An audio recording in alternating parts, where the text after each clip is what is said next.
Welcome to Whiskey and SV. I'm your host Sam, and tonight we're going to be drinking some Remus bourbons.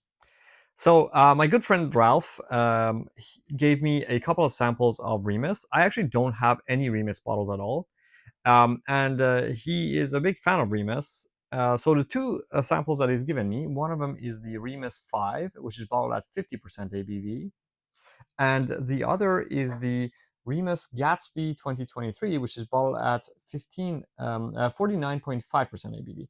So the Remus Gatsby is a 15-year MGP whiskey, and I think the price on it is around $250.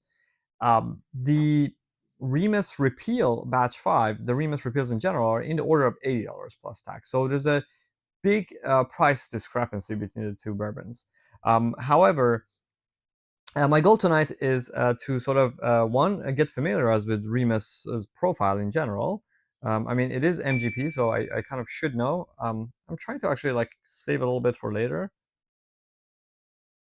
I'm going to try to put about half an ounce into these, a little bit over half an ounce maybe.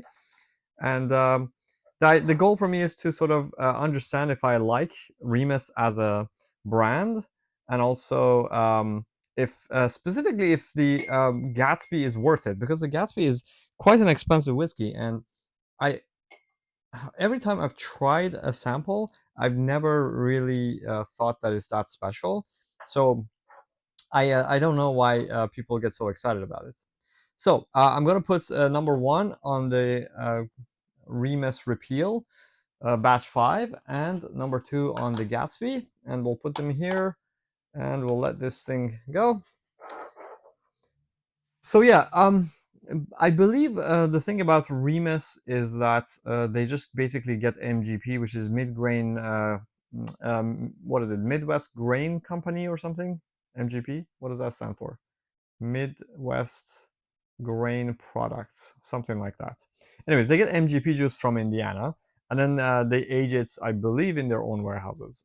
So the Gatsby has this fancy box, and it's supposed to be like their most luxurious 15-year bourbon, and the Remus Repeal is supposed to be the more affordable version of the same thing. So yeah, I want to find out if they're how they compare. All right, so the way we're going to do this, as usual, is I'm going to nose them first, give you some notes, then taste them, give you some notes, and then sort of say which one I think I prefer, and then yeah, and then we'll do the reveal. All right, starting with the first one.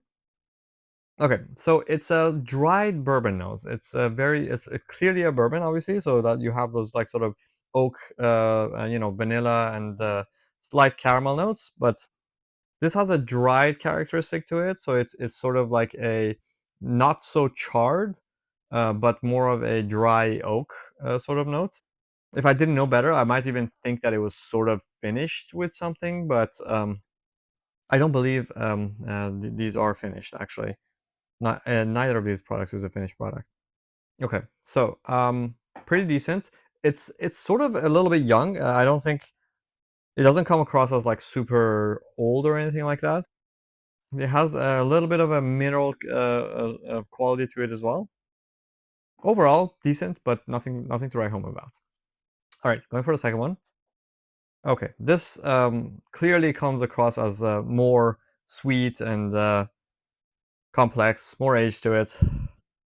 Yeah, okay, well, I guess this is not much of a comparison, because I think already I'm pretty sure this has to be the Gatsby. If it's not, that's going to be the biggest shock of the century, I think. Yeah, it's just generally more uh, dense, sugary notes, more syrupy flavors. Yeah, it's more better integrated is a way to describe it, I guess.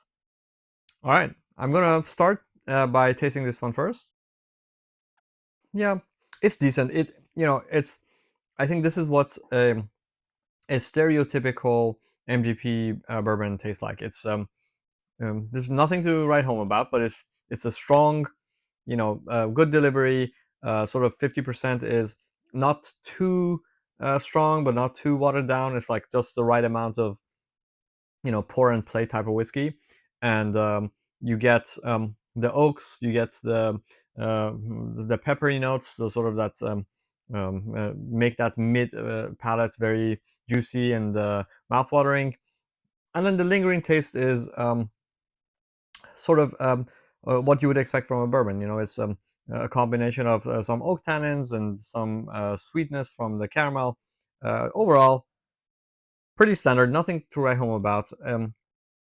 It's enjoyable. It does come across as a little bit young. I think the sweetness in this, the oak flavors, I would say, they have a little bit of a citrus note to them. So I think like the barrels were not super charred. Um, so there's that slight citrus note that to me is like a sign of youth usually. Okay, going to this one. Yeah, I mean definitely just much more syrupy. Yeah, it's much better integrated. The oak on it is more leaning towards sweet oak rather than something that has citrus in it.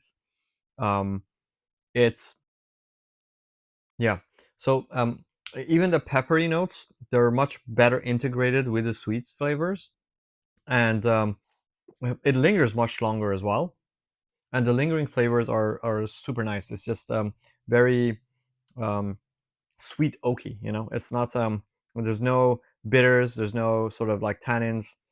Mm, it's it's very well integrated, I would say.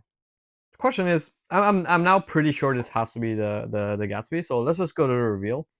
Okay, so this one is number 2, and that was the Gatsby. Yeah, so this is number 1. Yeah. Okay, so what are my thoughts on these?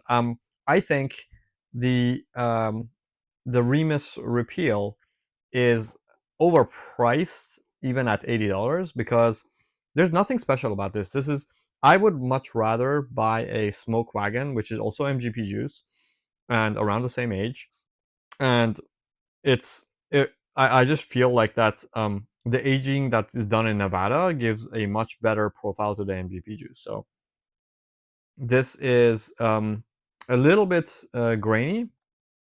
Yeah, comes across as a little bit young. Has some citrus notes to it that take away from the experience, in my opinion. Um, the Gatsby, on the other hand, is significantly better, but also this is a $250 whiskey, so more than 3 times the price of that one. And I have to say, it's not 3 times better. It's definitely better. I'd be much more happy to pay around 120 for this. So would I go out of my way to, try to buy this? I think right now, actually, Costco, a lot of Costco's in the Bay Area have this for around $200, maybe 220, something like that. So after tax, you're still paying, close to 240-ish for this bottle, right? And I I just don't think it's worth it. I'd rather put that money and get another Russell's 15 or some other bottle that is an exceptional whiskey. This to me is sort of I'd be happy to pay around 120, 100, 120 for it, but more than that, I think it's overpriced.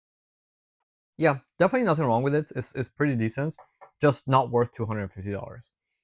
All right. Well, I hope you enjoyed that episode, and I hope to do more of these sort of sample comparison episodes.